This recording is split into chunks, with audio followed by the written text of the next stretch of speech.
Welcome to the Pitbull Patti Show. I'm your host, Patti Stuckler. We're keeping it real here with straight talk and sharing true stories that will inspire you to change your life. Are you ready for this? Because here we go. Today, my guest, you are going to be really inspired, I think, by my guest and her story. She has an incredible story about facing the biggest of life challenges and really turning them around into success and really pushing past some of the darkest, deepest problems you could have in your life, or you just feel like you can't go beyond it. While riding a horse, she had a near fatal accident, and it caused her to be paralyzed. So she's going to share this incredible journey that she wrote about in her book, Broken to Branded: Surpass Your Fears, Find Your Purpose, and Take Control. Welcome, Kat Chrysostom.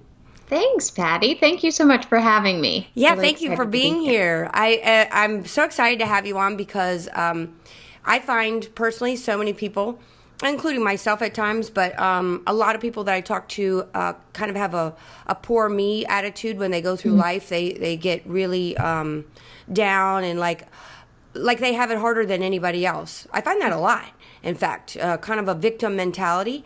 So I'm so thrilled to have somebody like you on my show today to really talk about what true adversity looks like and how you battle through it. So tell us a little about what happened to you when you were riding, and now you were a show jumper. Is that right? Yes. Yeah. So that was sort of my dream career, if you will. I grew up in an animal loving family. I've always been a horseback rider since the age of 4. I took my first formal riding lesson. So I've always loved horses, but was sort of destined for the medical field, honestly. I grew up in a family full of doctors.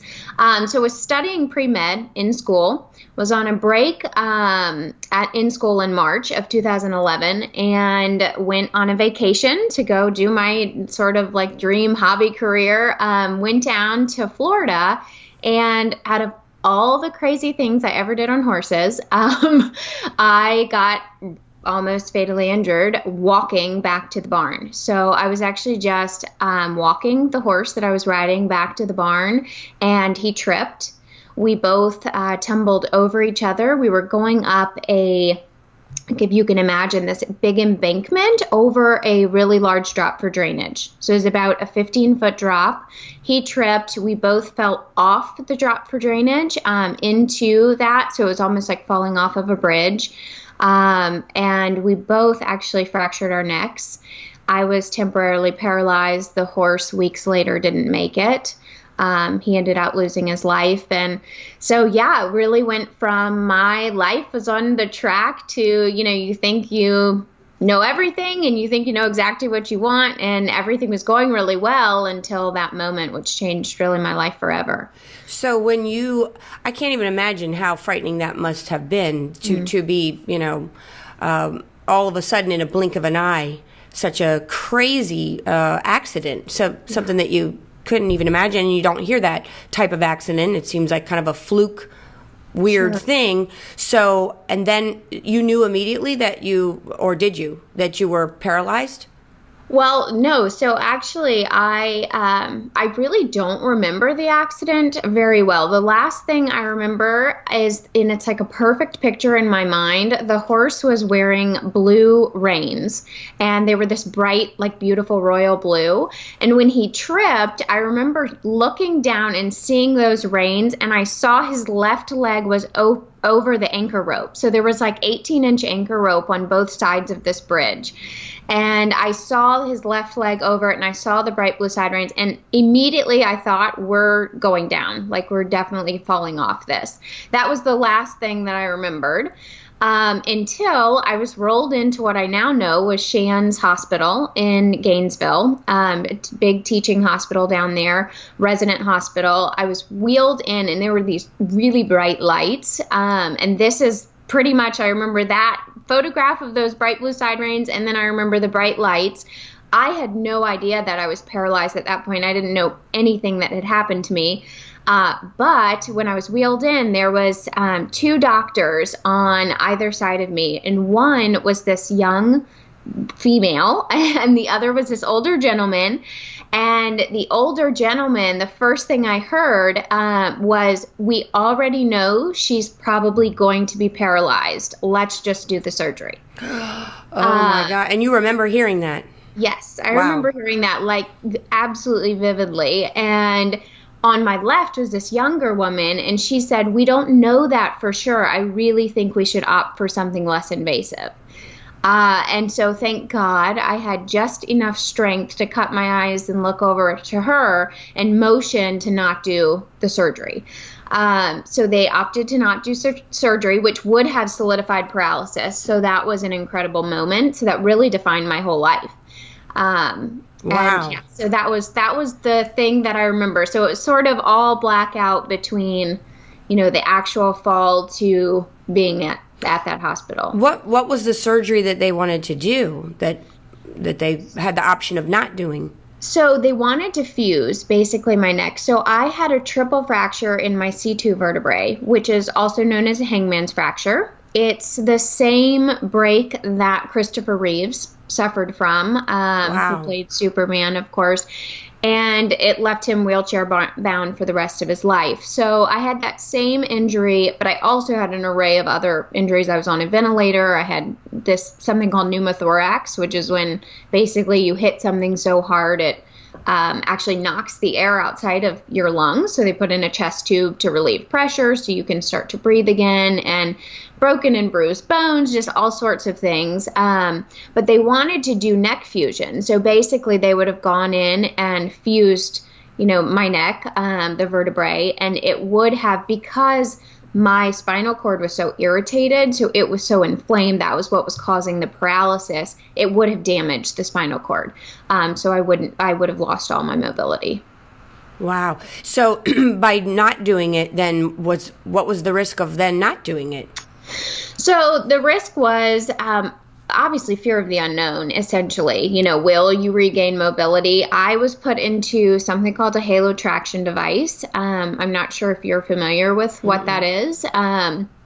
But so I kind of joke, and it's really not a joke because when it was put on, it was obviously a horrible moment for me, but it looks like a medieval torture device, honestly.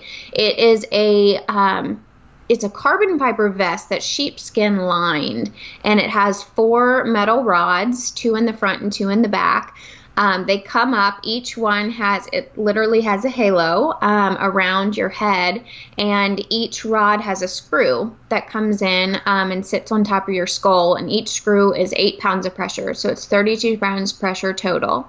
It's screwed on and basically adjusted to try and set the fracture to give it time to heal. So it's like a cast for your neck, but they screw it on, and then they put you into the MRI machine, and they back you up. They adjusted mine 3 times, and during that period was really my life changed in the accident, but that was the moment that changed my life forever, because I truly did not believe that I was going to make it through that halo being screwed on. You're not put under, nothing is, you don't have, there's local, anesthetic where they're putting the screws, but that was really when I faced and I felt like accepted death. And that was like my new beginning. After I had made it. So I stayed in that halo for 3.5 months. And then that was taken off. My mobility issues were still persisting, and had to find new beginnings. I can't even imagine. I can't even relate to what that must have been like to be laying there in that, that halo brace and feeling like your life is over. And how old were you when this occurred? So I was 20. Oh my God. And I was in college, and that was one of the biggest things. Was it truly was like, not only I lost my hobby and my safe place, because horses had always been my safe place, sort of my safe haven. As a kid growing up, I grew up on a farm, and I just loved horses and animals and being outside and being active. And when I had my accident, obviously I lost all those things. But in addition to that, I lost my scholarship because I was on a full ride in school. For 3.5 months, I was completely bedridden, out of it. I had medical debt stacking up. My whole life totally changed. So yeah, it was extraordinarily scary, but it was also an opportunity to reinvent myself. And I think that's where I did something different from a lot of people. Is it would have been so easy to just get stuck, in that moment, and not continue to fight. So how did you fight? How did you find the will to just say, I'm going to get through this. I'm going to survive this. I'm going to walk again. Where did you mentally have to go? That I feel like I can't pinpoint it to one thing. I've thought about that so much, and I think it's kind of like an onion question. It's so multi-layered, but I think the biggest thing was having a positive mindset, and truly believing in that positivity. And then also being brave and having a support system, around you that supported yourself. But where that real support came from was me. And I think that was the main thing, is keeping that positive mindset to continue to push forward. I think it was Winston Churchill who said, when you're going through hell, just keep going. And that is so true. Like, you just have to keep moving forward, one foot in front of the other. Wow. So when you're laying there and you're thinking, you're just saying to yourself every day, I'm going to get through today. Were you envisioning yourself walking again? Did you do visualization techniques? What did you do that kind of thing? Yeah, I definitely did a lot of visualization for sure. But one of the biggest things was having goals, but then breaking them down into attainable steps. Like for me, walking for a minute was a huge goal. And then it was kept growing, to be able to walk on the treadmill without help, or being able to walk on the treadmill with help for 5 minutes or something. They sound like very small goals, but obviously they were huge at the time. Mm-hmm. So it was really about being able, it wasn't like, oh, I'm going to walk again. It was more, okay, I'm going to walk for 1 minute today. Breaking it down into small attainable steps is, I think, so important. And people, you can become so overwhelmed, very easily. And I think that's a natural feeling if you create these big goals and then you don't achieve them right away, and then you just want to quit. So I think that it was a very important thing to my recovery to just have attainable steps, and so that you keep working towards that bigger goal. So it's like you think about the bigger goal of getting back to your life at 20 years old, and getting back to just walking around and living in the world like you did before. But on a daily basis, it sounds like you broke it down into bite-sized kind of, not Exactly. the whole pie, but one bite of one piece of one pie, right? Exactly. Yes. Yeah. Exactly. And so then, how long was the recovery process? How long? So it was 3.5 months that you were in the Halo brace, and then did you? After that is when you started being able to walk on with a walker. Yeah. So actually, I was in the Halo, yes, for 3.5 months. And it was funny because during those 3.5 months, all I could think about was drifting sort of in and out of consciousness, because I was on a morphine drip and was really heavily sedated that time. But when I was conscious, all I could think about was, I cannot wait to get this Halo off of me. And I sort of had this vision in my head that once it came off, everything was going to be fine. Which wasn't the case at all. And it was funny because I kept hoping and hoping and hoping for that. And that day came, and when I walked into, or was wheeled into the office, actually my parents were with me, and they were really excited, obviously. And my neurosurgeon was like, oh, finally the day has come. And I was like, I don't know if I want you to take it off, because it had kind of become my security blanket. And that was a really weird psychological moment too, because I realized, like, maybe I don't want this off. Maybe this is my security blanket. Why do I have these mixed feelings? But anyhow, they had to take it off. So they did. I was put into a hard neck collar, and I was in that for 18 months. thereafter. So I had a hard neck collar brace. I was supposed to be in it only about 3 to 6 months. But with my mobility issues, they were very worried that if I were to fall, they wanted, extra support there for my neck. So I remained in that for 18 months. And really I would say the entire recovery process was 3 years, especially for the mental aspect of it. It's easy to talk about the physical part, but it takes, severe trauma in any way, and everybody faces it, whatever it might be, definitely has an effect on your psyche. Mm-hmm. Oh, I can totally imagine. It's like you have to, like you said, almost reinvent yourself just to get back to a new normal. Right. For a while. So how did you, so then after you got to the point, 3 years, I mean, in your early 20s, no less, that's hard to imagine somebody so young going through so much and being able to be strong enough to go through all that. And, so what did you decide after that journey? Did you come to realizations that you'd never thought about before, or it changed your thinking about your life ahead? Yeah, absolutely. I think, surviving something like that really makes you appreciate things. And I also think it allowed me to realize that there is risk in everything, but it's worth taking the risk because the end could be tomorrow. Like, you just never know. And so it really, in that way, I think it made me much stronger. And more willing to take risks and more willing to do what I truly wanted to do, which obviously riding was not an option at that time. But it's really kind of a funny story and really interesting. So I've loved education and self-education. I love to read. And when you're having mobility issues and you can't do anything else, I was reading a lot. And I'd subscribed to a lot of the different newspapers, the New York Times, just like a lot of different ones. Well, on the front page of the Wall Street Journal was this article about Shanghai. And this was probably almost a year post accident. So I'm reading this article, and it was talking about in Shanghai, the equine industry was growing there, and that there were more millionaires per square mile than anywhere else in the world.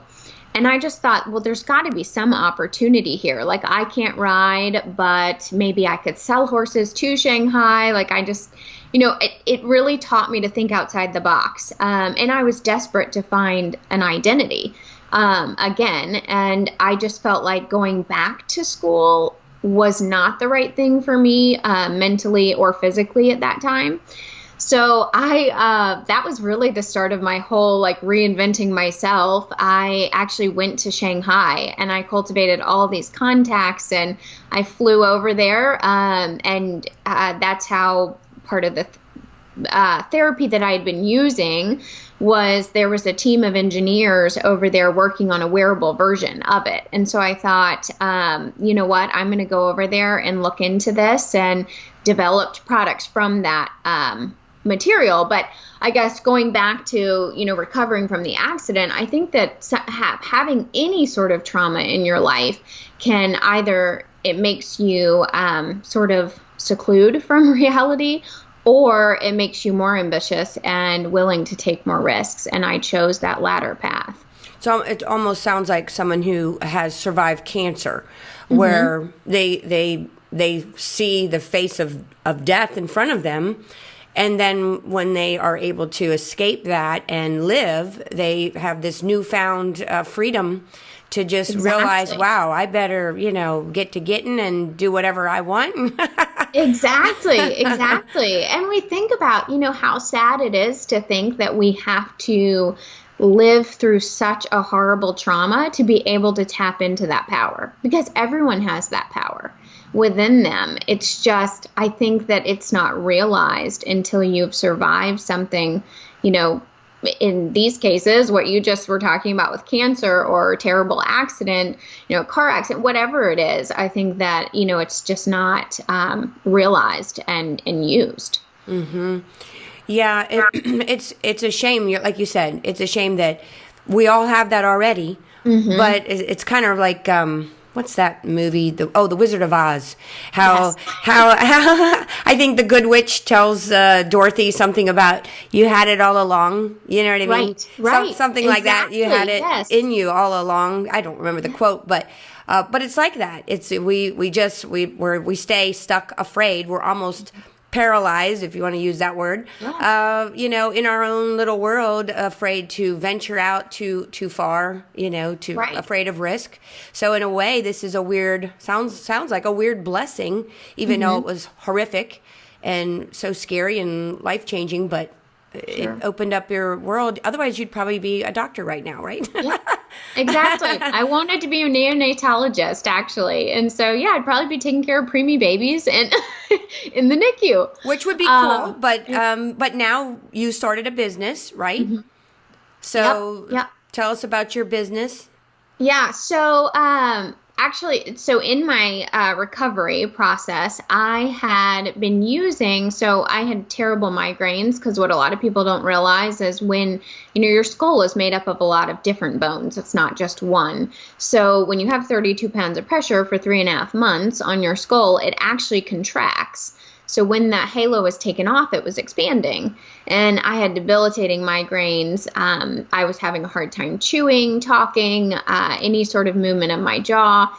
And so I had started looking into what were things that I could do, at home, or medications that I could take.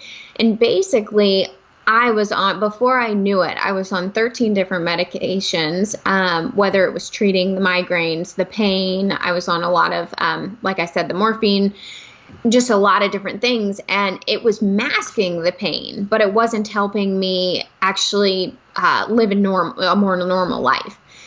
So I had gone in to visit my neurosurgeon for a checkup, and I was still not getting my mobility back in my right side. And I was basically pleading with him. It was one of my last checkups on a more frequent basis. And I just said, I have tried everything. I can't stop.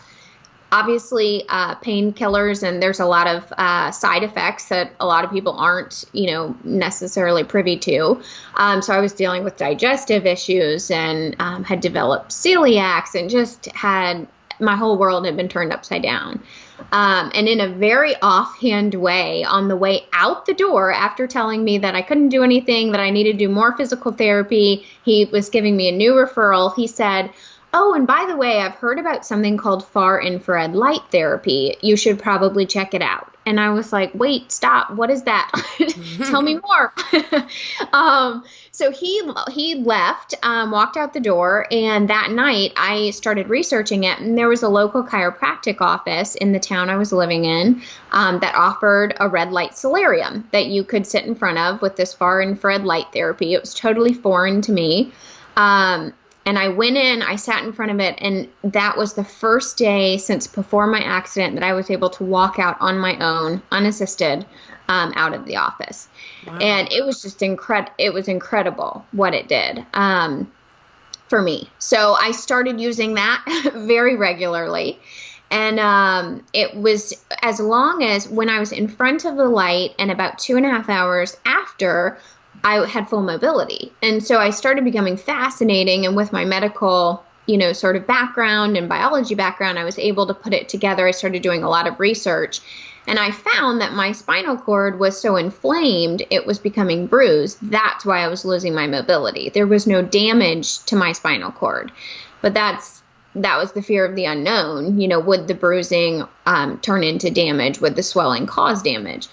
So I was using this therapy, and as long as I would use it multiple times a day, I could stay up on my mobility.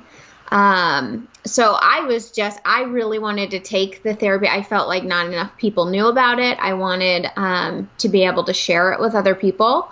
And I thought, you know what, this is a way that I can sort of, put all of my passions and my newfound interest in this together and bring people products that not only help them, which obviously helps from the medical background, but really changed my life, that I had become really passionate about. So that is where the fabric comes in that I had sort of touched on earlier. So my fabric is basically a wearable version of red light therapy. So it's a way people can carry it around and use wearable products on themselves. And then, of course, I developed an equine line to stay in the horse world. Wow, that's so interesting. So you actually have, so is it like clothing, like a blouse or a scarf or? Yeah, so more like athletic wear.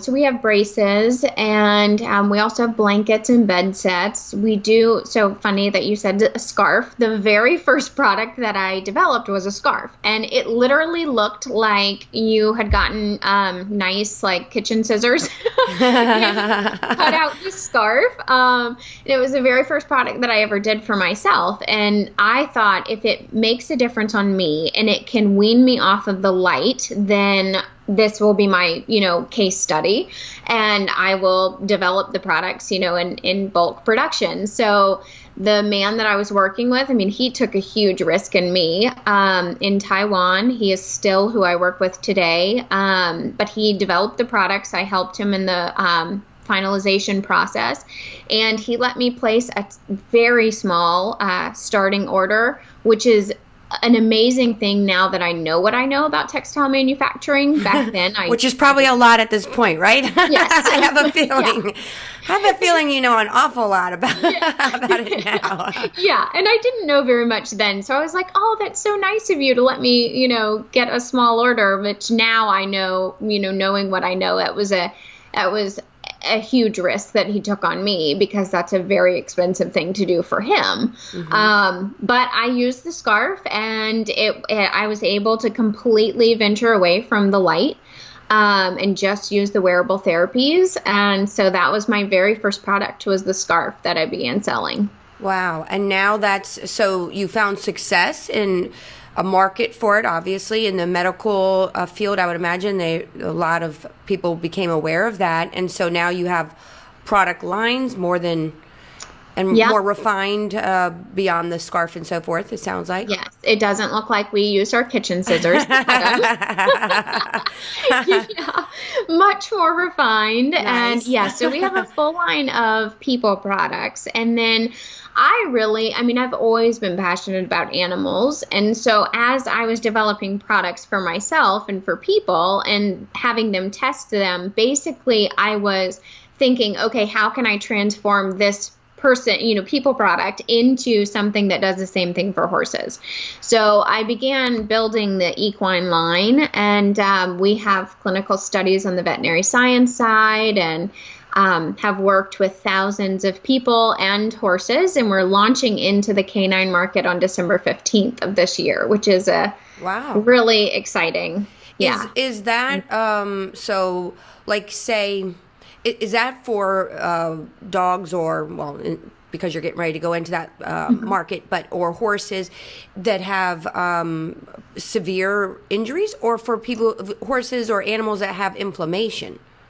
So it's a really good question. So it can be used as a healing aid, absolutely, but it's also great as a preventative. So our fabrics are clinically proven to stimulate blood circulation and reduce inflammation.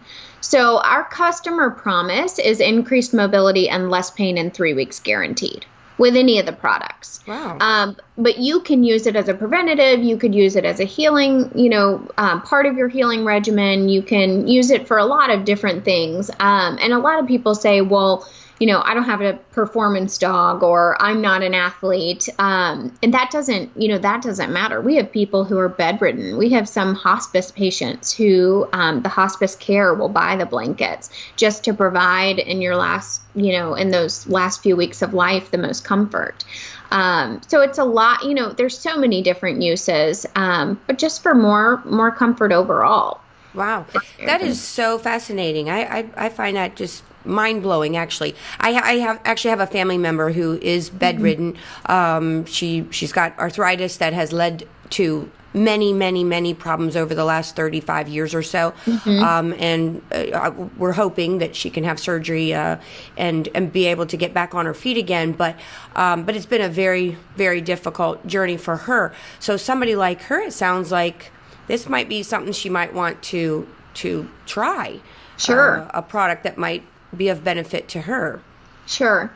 Well, and that's the wonderful part about doing something that's holistic or natural. And I really try to steer away from that holistic word, because many times people hear that and they think hocus pocus right away. And a lot of it is. Like, admittedly, I'm the first to say I wanted to be a Western doctor. Like, there are a lot of hocus pocus things out there. But there are also natural remedies that are clinically proven with third-party studies. So yeah, I think that something like that, especially someone who suffers from arthritis, she's probably exhausted a lot of different therapies and a lot of different medications and things. So, it offers that alternative to somebody like that. And, is it going to be as powerful as taking a pill? Not right away, certainly not. But long term, absolutely. And I'm living proof of that. Yeah, no, I think that's great, because I'm not a big fan of taking pills. I'm really not a big fan of pharmaceuticals. I understand there's a need for that, of course, but at the same time, I'm a firm believer if you can find a holistic way, whether it's through diet, through food, through nutrition, through light therapy, whatever, like what you're talking about is absolutely fascinating and exciting, because I do think anytime you can move away from any kind of pharmaceutical, the better off you're probably going to be. Yes, and if it works, then terrific, then fantastic. Right, I know. And pharmaceuticals, the thing is that you take one and it gives you a side effect, and then you need to treat that symptom, and so you take another. And I'm a firm believer in Western medicine. I think it's an amazing tool to help with symptoms and to basically, I guess, deflate the initial reaction or whatever those initial symptoms are. But then if we can take Eastern medicine, which treats the cause, and do them together, then you actually have healing. Otherwise, you're just constantly chasing symptoms. And my uncle was a pharmacist growing up, so I was very, this is something, my dad was an oral surgeon. I mean, this is something that I saw all the time. They were, calling in and filling prescriptions. And so it was very normal to me to think along those lines. But after living through what I lived through, I can see how when you can bring the two together, you have such incredible success. And that's really what people should be more educated on. Absolutely. And I tell you what, you are so inspiring, I think. How old are you now, if you don't mind me asking? 27.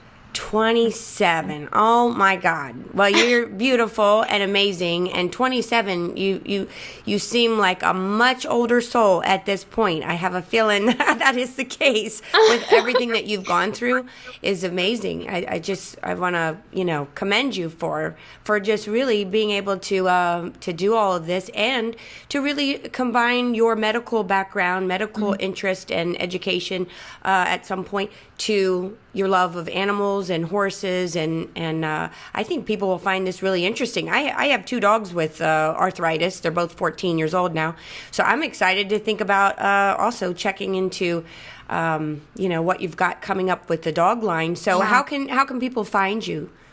So our product website is benefabproducts.com. It stands for beneficial fabric. So benefabproducts.com. I'm also on Facebook, Kat Chrysostom or Benefab.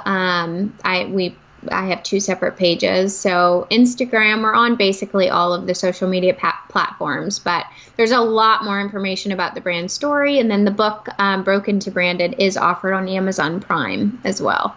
And you have to spell your last name because it is not the easiest. Yes. It's not chrysanthemum. You did a great job, Patti. I was impressed. Most people just totally butcher it the first time, which being a public speaker, it is funny. I mean, it's like they go to introduce me. I'm like, how many times did we practice that before we got on the stage? But Chrysostom. So it's spelled just like it sounds, but with a Y. So Chrysostom.